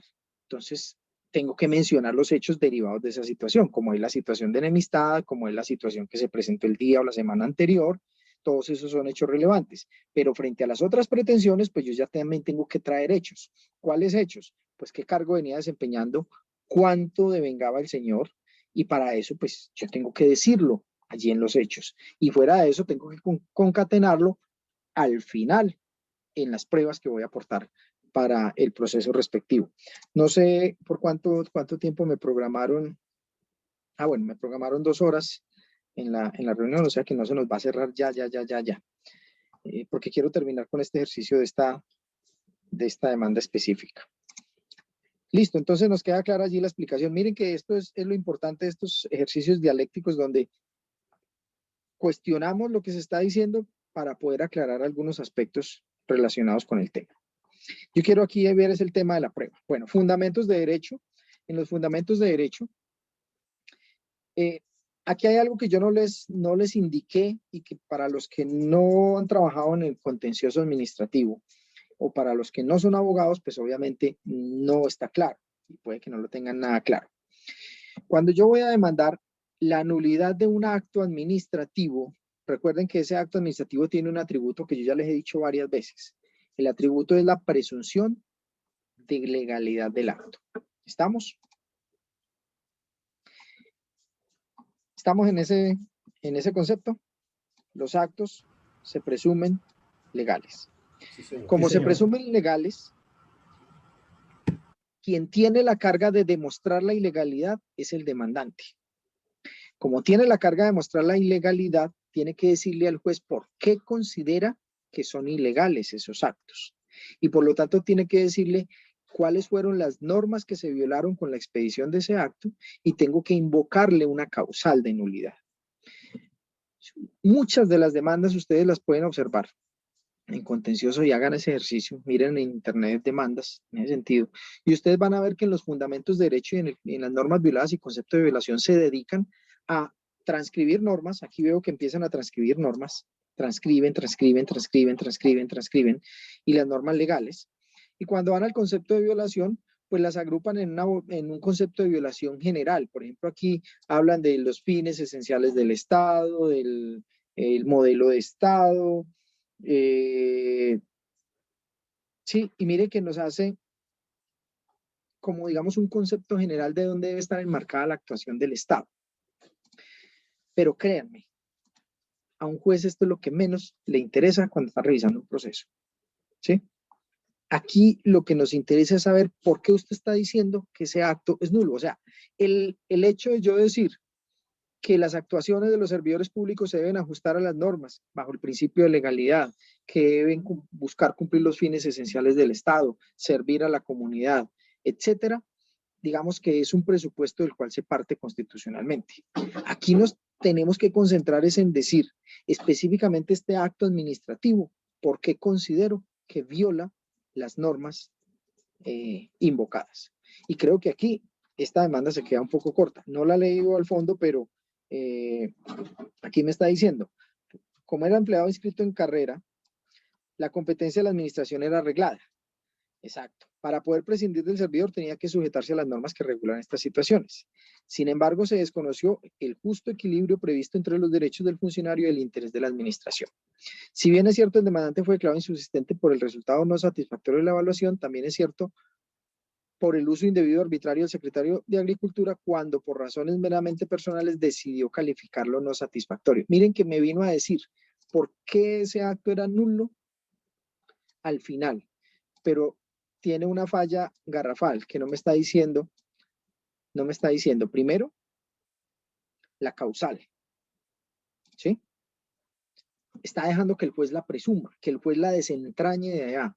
No, digamos, si bien hay un deber de interpretación sistemática a la demanda por parte de los jueces, pues tratemos siempre de darle, digamos, lo más detallada posible lo que yo quiero que el juez encuentre. Miren que por allá me mencionaban que había una enemistad, etcétera, y no se menciona aquí el tema de que debía declararse impedido, cuando eso está dentro de las normas que rigen el caso. Entonces, aquí nos quedamos un poco flojos en el concepto de violación. Sin embargo, recuerden que alguien me hizo la pregunta y yo les dije, no hay necesidad de que se alarguen mucho en el concepto de violación, pero yo creo que aquí bastaría decir, mire, se viola el artículo tal de tal norma porque establece que el funcionario debe declararse impedido si tiene enemistad con la persona que va a calificar. En este caso, se va a demostrar que entre Pedro, que entre el demandante y el secretario de Agricultura había una enemistad de vieja data y por lo tanto el secretario de Agricultura no lo podía calificar. Y por lo tanto se violaron las normas que regulan ese procedimiento. Y ahí hay una ¿qué? Expedición irregular del acto. Entonces ahí mire que yo en casillo, en 4 renglones, dije por qué violó la norma, cuál norma violó y en qué causal de nulidad me encaja. ¿Sí? Y lo mismo sucedería con la otra situación que se presentó. Entonces yo digo, mire, y entonces lo puedo encajar con este tema. Aquí.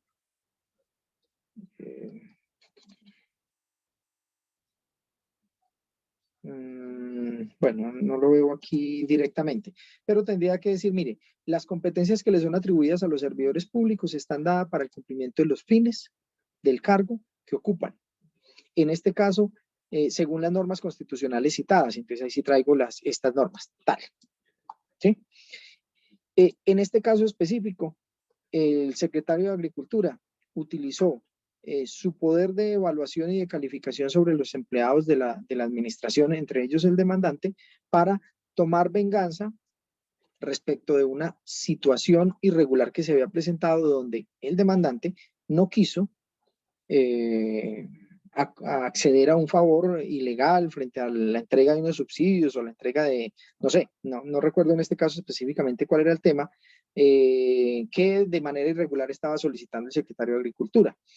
Ello constituye la causal de desviación de las atribuciones propias que le son conferidas al secretario de Agricultura. ¿Por qué? Porque pues el secretario debe actuar en este caso calificando para los efectos que tiene el poder de calificación, que es evaluar el desempeño del servidor y permitir que éste siga en carrera o que no siga en carrera administrativa, pero calificarlo objetivamente.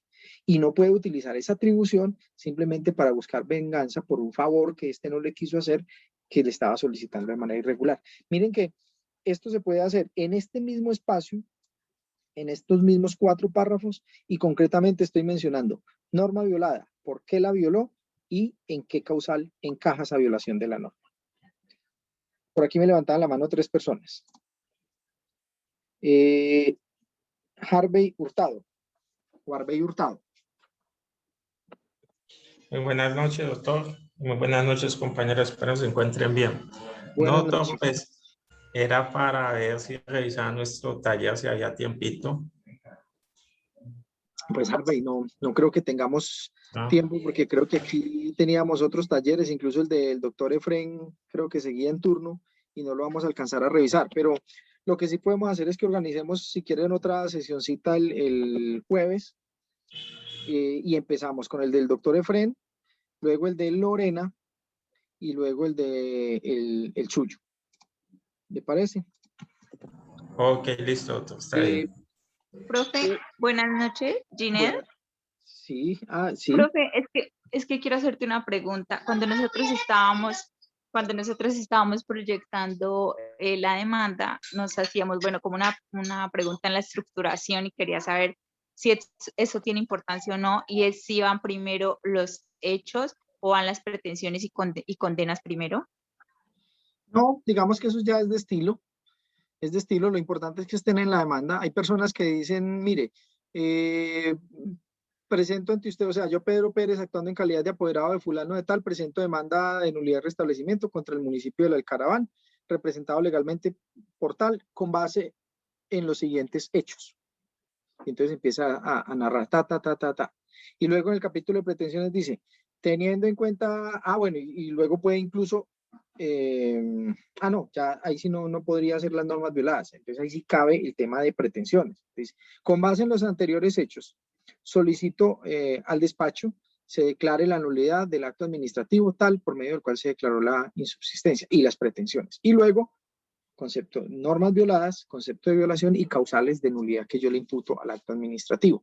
Pero hay otras personas que en el estilo arrancan diciendo, yo fulano de tal presento la demanda de nulidad y restablecimiento del derecho para que se hagan las siguientes declaraciones. Primero, nulidad del acto tal, y luego digo, estas pretensiones las fundamento en los siguientes hechos.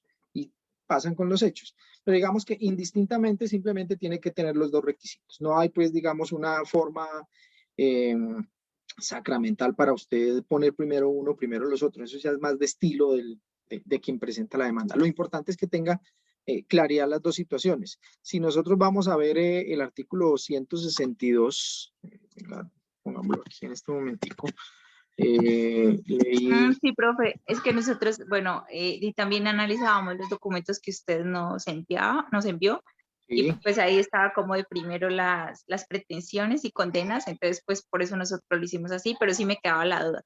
Pero de todas sí, maneras, muchas gracias por la aclaración. sí, digamos que no es una fórmula sacramental. Miren que aquí, si usted observa el artículo 162, primero habla de las pretensiones, ¿sí? Y luego habla de los hechos. Pero hay personas que primero invocan los hechos y luego traen, primero invocan las pretensiones, primero invocan los hechos y luego traen las pretensiones. Pero digamos que es más de estilo. Lo importante es que usted le diga al juez qué es lo que quiere que él declare y por qué quiere que lo declare, indistintamente del orden en que se lo diga. ¿Listo? Listo, muchas Bueno, gracias, profe. ok. ¿Alguna otra pregunta en este momento? O si no, para seguir. Lida o Efraín, ¿tienen levantada la mano? Si no tienen pregunta, por favor la bajan para poder continuar.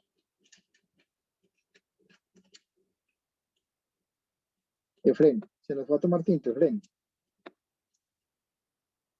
Parece que sí. Bueno.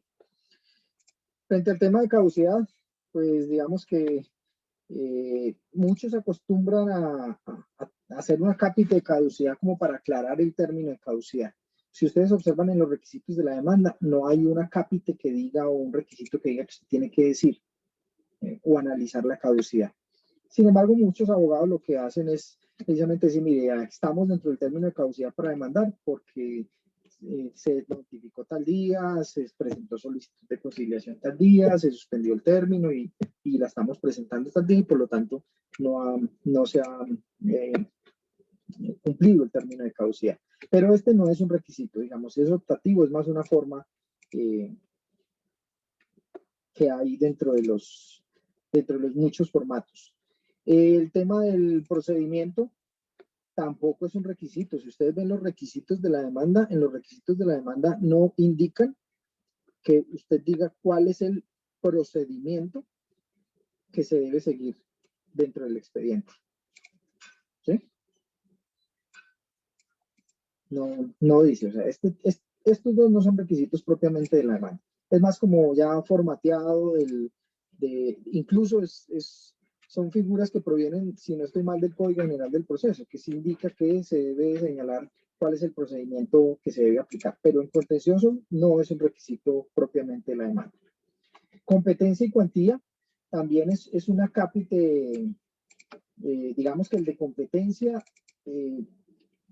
no necesariamente yo lo tengo que decir, lo que sí tengo que hacer es estimar la cuantía, ¿sí? O sea, yo no tengo que decir por qué es competente el juez, yo basta con que yo le dirija la demanda al juez, aquí ya se lo dirigí al juez administrativo del Caraván, pues yo ya estoy diciendo, juez del Caraván, usted es el competente. ¿Por qué? Porque pues yo ya interpreté las normas y usted es el competente. Dígame usted si me la van a admitir o me la va a remitir a otro juez, diga usted por qué no se cree competente. Pero lo importante es que aquí sí hagamos la determinación de la cuantía de las pretensiones, de la cuantía de la demanda. Entonces, recuerden, una cosa es la estimación razonada de la cuantía para efectos de establecer la competencia, que es este requisito que trae la ley, y otra cosa es la cuantía de los perjuicios que yo estoy reclamando en el proceso. ¿Por qué? Porque si ustedes miran el artículo 157, que es el que nos dice cómo se hace la estimación de la cuantía, nos dice que en la cuantía solo se tomarán aquellos perjuicios que se hayan causado hasta el momento de la presentación de la demanda. ¿Sí? Aquellos frutos, intereses, indemnizaciones causadas al momento de la presentación. Es decir, yo no incluyo ninguna pretensión de perjuicio, ninguna pretensión de indemnización a futuro. La norma de nada me lo está limitando. ¿Y por qué me lo está limitando? Porque esa es una regla para yo determinar quién es el competente para conocer el proceso. Y también me dice que si yo voy a solicitar perjuicios materiales y morales, no puedo incluir los morales en la estimación de la cuantía. Entonces aquí yo siempre tengo que tener en cuenta cómo determino esa cuantía. Y ojo que por esto inadmiten muchas demandas. Nosotros en conciliación extrajudicial, por lo menos algunos somos laxos en ese tema, porque pues nosotros aquí no tenemos ese problema tanto con la estimación de la cuantía. Igual, digamos que los procuradores judiciales unos sí están limitados a tramitar solamente las conciliaciones que van para los juzgados, pero los que somos procuradores dos, que somos delegados ante los tribunales, pues podemos tramitar cualquiera de las conciliaciones. Entonces, eso en últimas a nosotros no nos va a perjudicar si no estiman bien la cuantía de las pretensiones. Lo que sí hay que tener claro es qué es lo que está pretendiendo en ese caso específico, lo que es para la conciliación. Pero en los juzgados y en los tribunales, si usted tiene que determinar claramente por qué y cómo estima la cuantía de las pretensiones. Miren que aquí, ¿cómo las están estimando? El sueldo básico del actor fue la suma de 4 millones, más prestaciones sociales a que tiene derecho, multiplicado por el tiempo transcurrido desde la fecha de su desvinculación hasta el momento en que se dicte sentencia. Ojo, entonces no es hasta que se dicte sentencia, porque la norma dice que es hasta el momento en que se presenta la demanda. ¿Por qué? Porque este acápite y este CAPE se debería llamar es estimación razonada de la cuantía. ¿Sí? ¿Y eso es para qué? Para establecer competencia. De hecho, muchas personas no hacen este acápite y se las inadmiten, porque usted tiene que establecer cuál es la cuantía del proceso para efectos de determinar competencia. Entonces, esto no va hasta que se dicte sentencia, sino que hasta que se presente la demanda. Y hay unos casos que se trata de, por ejemplo, prestaciones periódicas, cuando yo estoy pidiendo reconocimiento pensional o reliquidación pensional, donde, digamos, estoy pidiendo una pensión, un tema pensional desde que estoy en discusión hace 3 o 4 años, ¿sí? Porque presenté la petición, se demoraron para resolver, cuando resolvieron, interpuse recursos, se demoraron para resolver el recurso, luego presenté la solicitud de conciliación al límite, luego pasaron los 5 meses de este tema de pandemia, y cuando ya voy a ver, el monto de las pretensiones digamos, cubren 6 o 7 años de pretensiones económicas. ¿Por qué? Porque recuerden que en materia laboral, con la presentación de la petición o el reclamo, yo interrumpo prescripción por 3 años, es decir, ahí ya hay derecho a 3 años hacia atrás de las pretensiones laborales que tiene o pretensiones prestacionales que tiene la persona. Y de ahí en adelante se dan todas las vicisitudes relacionadas con la resolución de la petición, los recursos, si acude a la conciliación y luego cuando presenta la demanda, todo eso es tiempo que cuenta. Entonces, cuando yo ya voy a presentar la demanda, seguramente mis pretensiones van a cubrir 4, 3 años y medio o 5 años de pretensiones. En este caso no da para eso. En este caso, las pretensiones creo que daba para 5 o 6 meses, según vi en uno de los cálculos que hicieron por allí. Entonces no hay problema. ¿Por qué digo eso? Porque en el artículo 157 del Código, para los que lo tengan ahí a la mano, fue modificado por la ley 2080. ¿Qué pasa? Que el artículo original del Código de la 2080 dice al final que cuando se trate de prestaciones periódicas de término indefinido, el cálculo de las pretensiones o de la estimación de la cuantía solamente puede abarcar 3 años. Entonces ya es un límite que puso el legislador, es decir, calcule 3 años de pretensiones para que me diga cuánto es la cuantía de este proceso. Pero si ustedes ven la norma actual, ese inciso desapareció. ¿Por qué desapareció? Porque resulta que con la reforma a la ley 1437, todos los asuntos laborales, la competencia ya no se va a definir por cuantía. Todos los asuntos laborales los va a conocer el juez y en segunda instancia el tribunal. Antes de la reforma y actualmente, porque digamos esa regla de competencia no está vigente, sino hasta enero del 2022, la regla de competencia en materia laboral es si las pretensiones son menos de 50 salarios mínimos, conoce el juez, si son más de 50 salarios mínimos, conoce el tribunal. Entonces, por eso es necesario que yo fije o estime cuánto es la cuantía.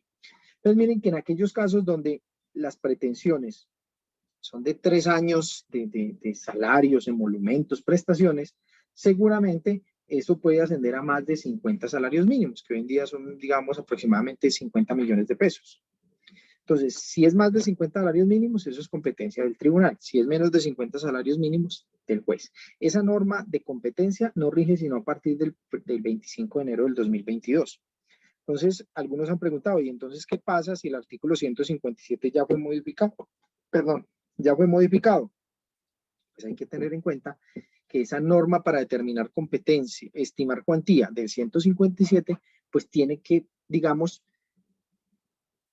pervivir o supervivir a la derogatoria hasta que deje de regir la regla de competencia en materia laboral. No sé si fui claro o muy enredado en ese aspecto, o si requiero explicarlo un poco mejor.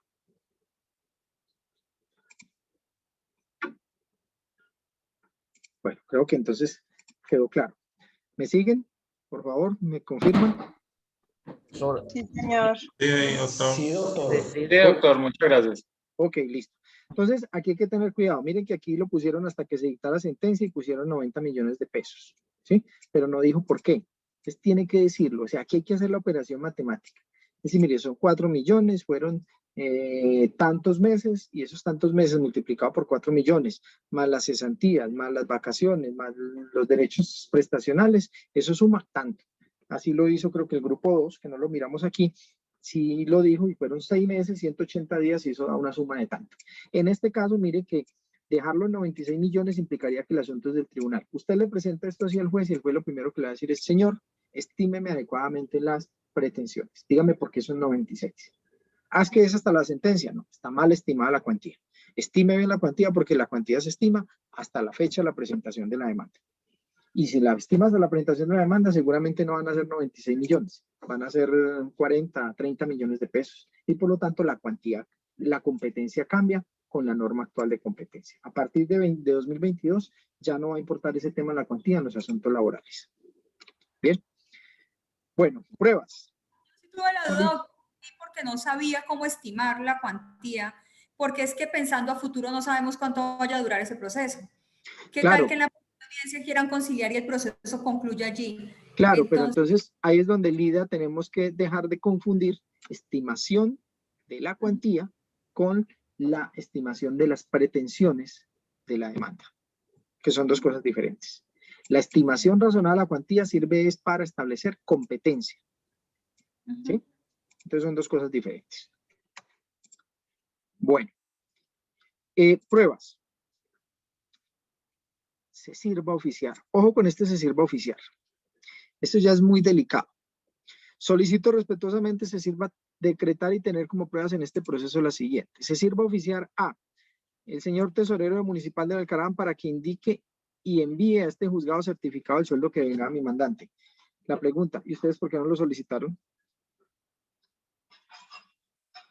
Recuerden que hay una normita. Esa norma, hasta el 25 de enero del año 1564. Hasta el 25 de enero de este año, esa normita, había muchas discusiones de si aplicaba o no aplicaba en la jurisdicción de lo contencioso. Pero creo que los que son civilistas la tienen muy clara. Y los que son civilistas o los que trabajan en la jurisdicción ordinaria se saben esta normita de memoria, el artículo 173. Y dice, el juez se abstendrá de ordenar la práctica de pruebas que directamente o por medio de derecho de petición hubiere podido conseguir la parte que la solicite, salvo cuando la petición no hubiese sido atendida, lo que deberá acreditarse sumariamente. ¿Qué le está queriendo decir esa norma? Sí, doctor, es que cuando uno no puede obtener la prueba a tiempo, uno lo que hace es radicar un derecho de petición para que la entidad o quien deba entregar esta prueba, pues no nos responda y nosotros decirle al juez, mire, la solicité y no me la entregaron a tiempo. Claro, pero mire que usted aquí no lo está diciendo. ¿Sí? Sí, doctor. Entonces, el presupuesto hay que decirlo, porque si usted le pide esto así al juez, el juez le dice, se la niego porque usted te tuvo que haberla solicitado. Y usted más después... que tenemos como tan corto el tiempo de 4 meses para presentar la demanda, a veces no se consiguen estas pruebas tan fácilmente. Claro, entonces usted lo manifiesta, dice, mire, mi cliente solamente acudió a mi oficina 2 días antes de presentar la demanda y yo radiqué el derecho de petición ayer y al día de hoy no he obtenido respuesta, por lo tanto solicito que se oficie, ¿sí? y en el momento oportuno, si le responden en ese lapso mientras le admiten y todo, pues usted simplemente hace una modificación de la demanda o reforma la demanda, incluyendo esas pruebas, para que no las pidan. ¿Sí? Sí, doctor. Ahí sí Ok. fue un... pero sí lo tengo claro. Listo, entonces tengámoslo claro. Seguramente usted lo tiene claro, Lida, pero muchos compañeros puede que no lo tengan claro. Esa es una reglita que estaba vigente en el Código General del Proceso. Había muchas discusiones de si esa regla aplicaba o no aplicaba en contencioso. ¿Qué sucedió? Que con la reforma a la Ley 2080 introdujimos la regla en contencioso. Y ustedes lo van a ver, creo que es la reforma que se hizo al artículo 175. Si no estoy mal, vamos a ver acá. 175, por ahí se le metió ese articulito. Dice acá, no, 175, 180. Entonces fue en el 180.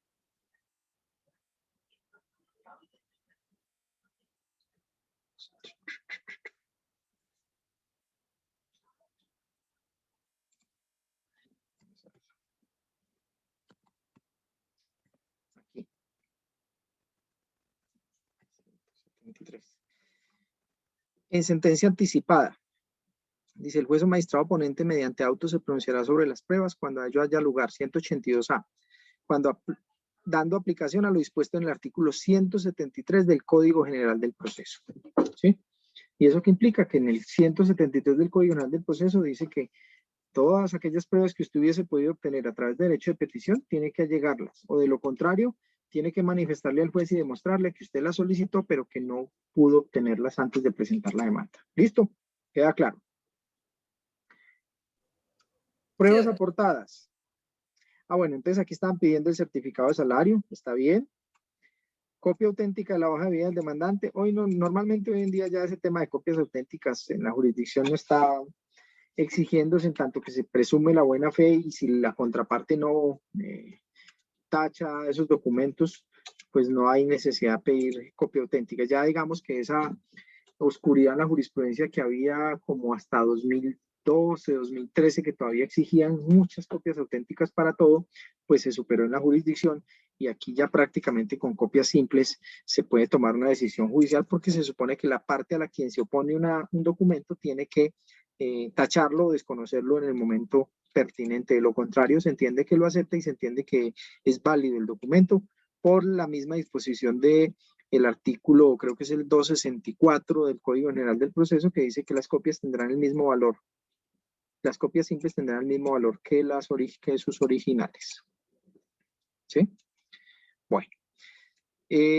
Para que envíe copia de la hoja de vida. Sí, para demostrar todo el tema de las calificaciones, toda su trayectoria laboral. Se oficia a la alcaldía, unidad de archivo, para que certifique si este señor tuvo llamados de atención. Creo que esto ya bastaría con la copia de la hoja de vida porque los llamados de atención tienen que estar en la hoja de vida. Si no están en la hoja de vida, no existen dentro de la historia laboral. Pruebas aportadas. Copia del acta de posesión, copia de la resolución tal, copia de la evaluación, copia de la otra resolución, oficio suscrito por el jefe personalmente, el cual comunicó la evaluación insatisfactoria. Está bien. Copia auténtica de la resolución, no necesariamente las copias auténticas. Si ustedes ven la norma del artículo 162, no exige copia auténtica del acto demandado, exige copia del acto demandado y copia de la constancia de notificación, pero no copia auténtica. Eso también fue un tema ya superado en la jurisdicción. Acta del día tal mediante el cual fue notificada, muy bien, porque siempre tengo que demostrar cuándo fue notificado el acto. ¿Para qué? Para efectos de calcular caducidad. Y si no, le inadmiten la demanda, porque es un requisito de la demanda llegar copia del acto acusado con constancia de notificación. Dictamen médico suscrito por la psicóloga tal en relación con el daño inmaterial, está bien. Y acta original de conciliación fallida, está bien. Ahí demuestra el tema del agotamiento del requisito de procedibilidad. Testimoniales. Se sirva ordenar todo cual conste sobre el motivo o causa declaratoria de insubsistencia y expondrá los motivos que tuvo el secretario de Agricultura para calificar de manera insatisfactoria tal. Javier tal. La pregunta, ¿estos señores conocen de la situación de enemistad anterior o solamente conocen de los motivos últimos de calificación? Entonces hay que tener cuidado con ello. Recuerden, siempre debemos demostrar dentro del proceso lo que se alega en los hechos de la demanda. Listo. Doctora, los motivos reales para haberlo declarado insubsistente. Claro, pero recuerden que esos motivos reales, según los hechos que usted me menciona allí, eran por un tema de un favor que él no quiso hacer. Ya el otro era un tema de la enemistad para el tema del impedimento que podía existir. Porque una cosa es la motivación oculta que tuvo y la otra cosa es la violación de las normas legales que le exigían declararse impedido, que son dos causales diferentes. Pero digamos que ustedes en este caso creo que solo se enfocaron en el tema de la desviación de poder. Está bien porque ustedes solamente se están enfocando en ese tema, ¿sí? Se oficia al alcalde a fin de que con destino expida copia auténtica de los documentos que aquí relaciono. Esto ya tampoco normalmente usted lo puede dejar como solicitud, ya el juez mirará si lo decreta o no decreta, pero normalmente ya en la jurisdicción no le piden ratificar o digamos que se autentiquen los documentos que se están aportando. Anexos, los de la cápita de pruebas, el poder, exacto. Vi en una demanda por ahí que me relacionaban el poder como una prueba. No, el poder no es una prueba, el poder es un anexo. Copia para el archivo del despacho, copia de traslado al procurador. Esto ya prácticamente no se da porque como normalmente se están presentando vía virtual, entonces ya usted no anexa copias, simplemente usted anexa un ejemplar y ese ejemplar pues se reparte a todo mundo, además de que, ojo, hay que demostrar que se radicó la demanda ante la entidad que se va a demandar. Pero como fue en el 2012. Sí, claro, está bien, está bien. Estamos haciendo las recomendaciones para ahora, pero obviamente que aquí estamos yéndonos al tiempo anterior. Direcciones, edificio tal, exacto. Ojo, siempre a la dirección de notificaciones judiciales. Si esta es, está bien. Calle tal, dirección tal del demandante y la abogada tal día. Muy bien, creo que... ¿Sí? Nos quedan 3 minuticos y se nos corta. Recuerden que esto se nos corta sin querer queriendo. Entonces, usted decía, doctor, que hay que demostrar que se radicó la demanda ante la entidad que se va a demandar. ¿Fue que dijo? Sí, señor. Con el decreto 806 usted tiene que demostrar que le llegó copia de la demanda al demandado y a los demandados. Ah, ya la demanda esa copia no la compulsa el juzgado, ¿no? No, señor, por eso están inadmitiendo las demandas. Ese es un deber que estableció el decreto 806 y que además ya lo trae la reforma en la ley 1437 en el artículo 199, para que por favor lo revisen. Hay que radicarlo previamente y demostrar que se radicó previamente. El próximo jueves les voy a dar unos tips en relación con la acreditación